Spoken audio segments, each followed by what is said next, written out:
पुराने भक्तों की बात है कि रामनगर गांव में एक बाप बेटा रहते थे। ये दोनों बहुत सादगी की जिंदगी बसर कर रहे थे। इनके पास एक गधा था जिस पर वह सामान लड़कर एक जगह से दूसरी जगह ले जाया करते थे और यही इनकी रोजी रोटी का जरिया था। एक दिन बाप ने बेटे से कहा, बेटा आज हमें बाजार जाना होगा, कुछ जरूरी चीजें लानी है। बेटे ने खुशी से सर हिलाया और दोनों ने सफर का आगाज किया। उनका गधा भी साथ था जो सुकून से उनके आगे आगे चल रहा था, क्योंकि वह दोनों सेहतमंद थे और गधा उनके लिए खासा कीमती था, इसलिए उन्होंने इस पर बैठने के बजाय पैदल चलने का फैसला किया। सूरज आसमान पर चमक रहा था और हल्की हल्की हवा चल रही थी। थोड़ी देर के बाद वह पहले गांव में पहुंचे। वहां कुछ लोग दरख्तों के नीचे बैठे थे और आते जाते मुसाफिरों को देख रहे थे। जैसे ही बाप और बेटा गधे के साथ वहां से गुजरे, गांव के लोग उनकी तरफ देखकर हंसने लगे।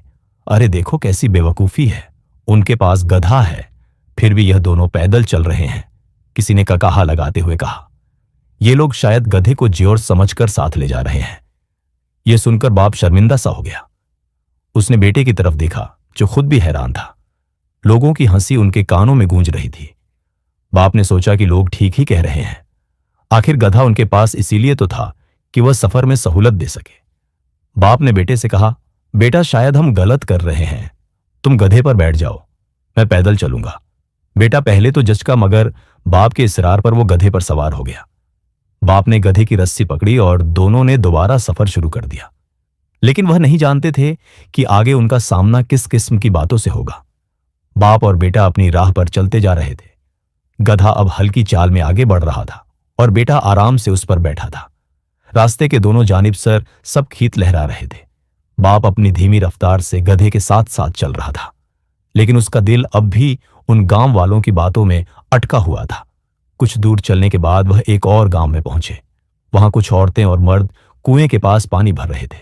जैसे ही उन्होंने बाप और बेटे को देखा तो आपस में छेमगोइयां करने लगे। देखो जरा कैसा बेशर्म बेटा है, एक औरत ने गुस्से से कहा। खुद तो आराम से गधे पर बैठा है और उसका गरीब बाप पैदल धूप में चल रहा है। क्या यही औलाद का फर्ज है? एक बुजुर्ग ने सर हिलाते हुए कहा, यह जमाना ही ऐसा आ गया है, बच्चे मां बाप का लिहाज नहीं करते। बेटा बादशाह बना बैठा है और बाप गुलामों की तरह चल रहा है। ये अल्फाज बाप के दिल में तीर की तरह चुभने लगे। उसने शर्मिंदगी से नीचे नजरें कर ली। उसे महसूस हुआ जैसे वह वाकई किसी बड़ी गलती का मुर्तकिब हो रहा है। लोगों की नजरें उस पर जमी हुई थी और उनकी बातें उसके दिल पर बोझ बन रही थी। बाप ने बेटे से कहा, बेटा शायद मैंने गलत फैसला किया। लोग ठीक ही कह रहे हैं, यह मुनासिब नहीं लगता कि तू गधे पर बैठा रहे और मैं पैदल चलूं। अब मैं गधे पर बैठूंगा और तू पैदल चलेगा। बेटे ने कुछ कहने की कोशिश की, मगर बाप के चेहरे पर मौजूद शर्मिंदगी देखकर खामोश हो गया। वह फौरन गधे से उतर आया और बाप को सवार कर दिया। अब बाप गधे पर बैठा था और बेटा खामोशी से उसके साथ साथ पैदल चलने लगा। मगर बाप और बेटे को यह अंदाजा न था कि अगला गांव उनके लिए एक और ताना लेकर मुंतजिर था। और बेटे की पेशानी पर पसीने के कतरे चमकने लगे थे। उसके कदम थोड़े सुस्त होने लगे, मगर वह अपने बाप का हुक्म मानते हुए खामोशी से आगे बढ़ता रहा। चंद फरलांग चलने के बाद वह एक छोटे बाजार के करीब पहुंचे। वहां चंद लोग अपनी अपनी दुकानों पर बैठे थे, जबकि चंद राहगीर छांव में आराम कर रहे थे। जैसे ही उन्होंने बाप और बेटे को देखा, चेहरों पर हैरत और गुस्से के मिले जुले तासरात उभरने लगे। एक बुजुर्ग ताजिर ने अपने साथी से कहा, यह कैसे जालिम बाप हैं, खुद आराम से गधे पर बैठे हैं और मासूम बच्चे को पैदल चला रहे हैं। दूसरा शख्स तंजिया अंदाज में बोला, बेचारा बच्चा, उसकी हिम्मत देखो, इतनी गर्मी में भी सर झुकाए चल रहा है और बाप को कोई परवाह नहीं। अगर यही शफकत है तो दुश्मनी कैसी होगी? कुछ लोग तो बाप पर उंगलियां उठाने लगे और कहने लगे, क्या यही इंसाफ है? एक बाप को अपने बच्चे पर रहम करना चाहिए। खुद आराम करना और बच्चे को तकलीफ देना कहां की अक्लमंदी है? यह सुनकर बाप के चेहरे पर नदामत छा गई। दिल में एक खलिश महसूस होने लगी। उसने सोचा कि लोग आखिर क्यों हर काम में कोई ना कोई ऐब निकालते हैं, मगर उसका दिल इन बातों की गूंज से आजाद ना हो सका। बाप ने गहरी सांस ली और बेटे को प्यार से देखते हुए कहा, बेटा शायद मैंने फिर गलत फैसला किया।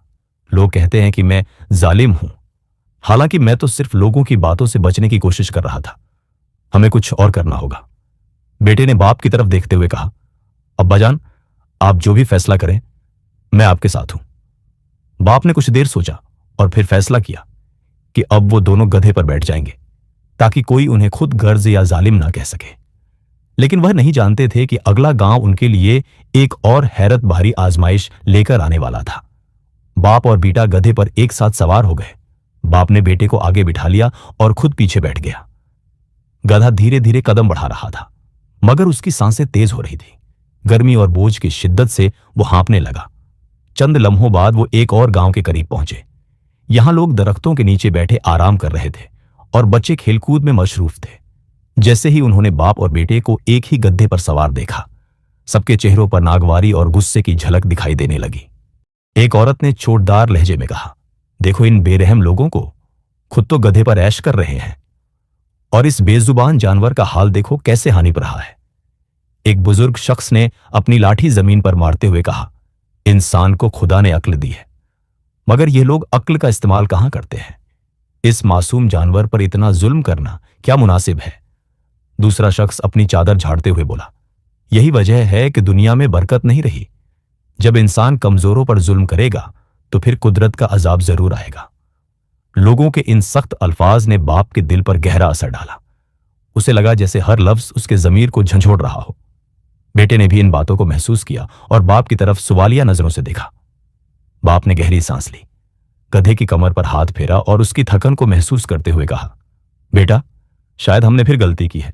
लोग कहते हैं कि हम जालिम हैं और एक बेजुबान जानवर पर जुल्म कर रहे हैं।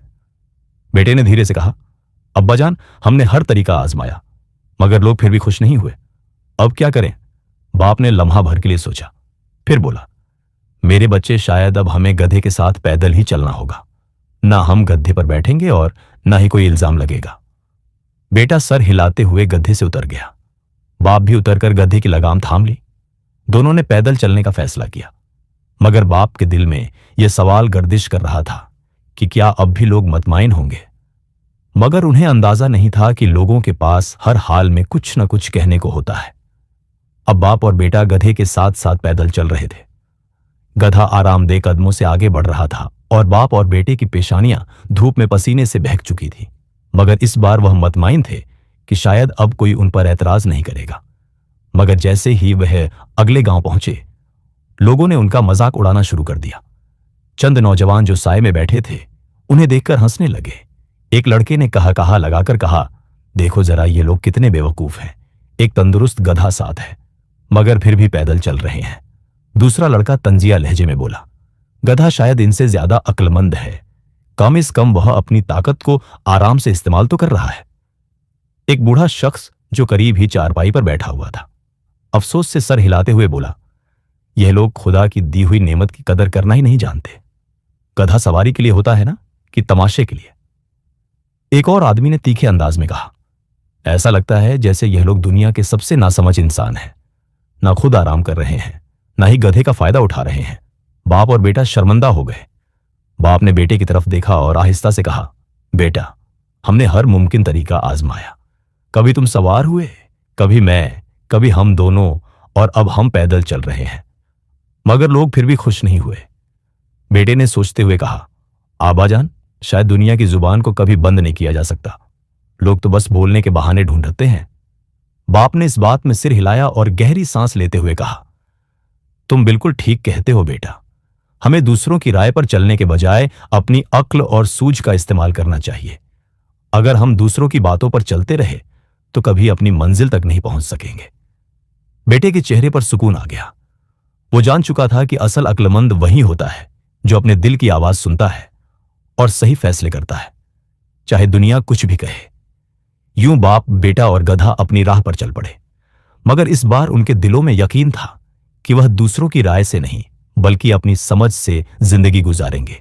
ये कहानी हमें सिखाती है कि लोग हमेशा कुछ ना कुछ कहते रहेंगे। अगर हम उनकी बातों पर ध्यान देते रहे तो हम अपनी खुशी और सुकून खो बैठेंगे। हमें अपनी जिंदगी में वही करना चाहिए जो हमें ठीक लगे, क्योंकि सबको खुश रखना मुमकिन नहीं। अगर आपको ये कहानी पसंद आई हो तो हमारे चैनल को सब्सक्राइब करें ताकि हम आपके लिए ऐसी और कहानियां ला सकें।